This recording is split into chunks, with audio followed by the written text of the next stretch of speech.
Busy with the hassles of city life, people walk or drive along EDSA, the biggest highway in the Philippines, Metro Manila, often unaware of a massive bronze sculpture that stands as a symbol of their country's hard-won freedom from years of repression. The 35-foot monument is a metaphor for the Philippine motherland or Inang Bayan. It shows a woman with an arm stretched towards the sky, cradling the body of a fallen young man, symbolic of our experience during the dictatorship of Ferdinand Marcos, where thousands of Filipinos who fought the tyrannical regime were killed, tortured, or involuntarily disappeared.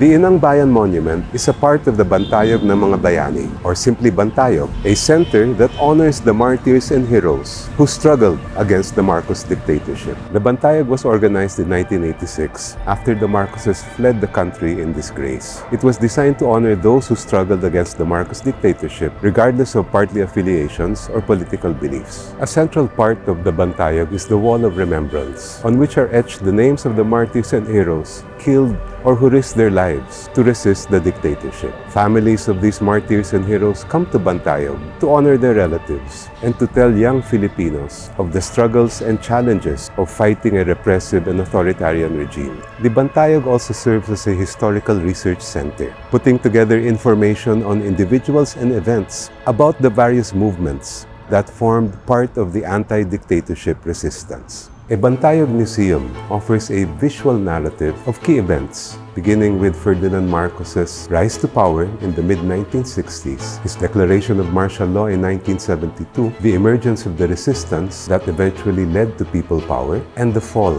of the regime. It includes a replica of a jail cell that was used for political prisoners, narratives of victims of torture, and the model tank deployed by the dictatorship in February 1986 to stop the people from gathering at EDSA.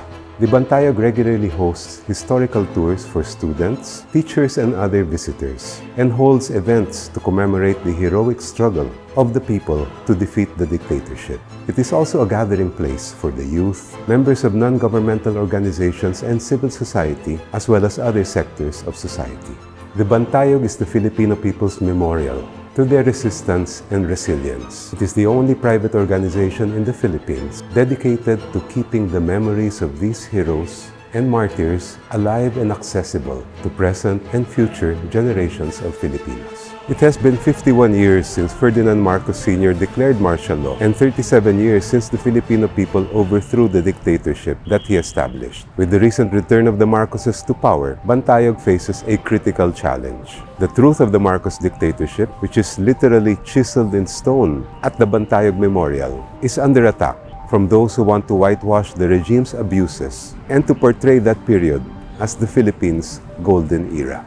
In addition to maintaining its museum and hosting tours and gatherings, Bantayog is currently archiving and digitizing vital historical documents and narratives from the Marcos era, as well as working online and in face-to-face events to push back against the massive disinformation, fake news, and historical revisionism.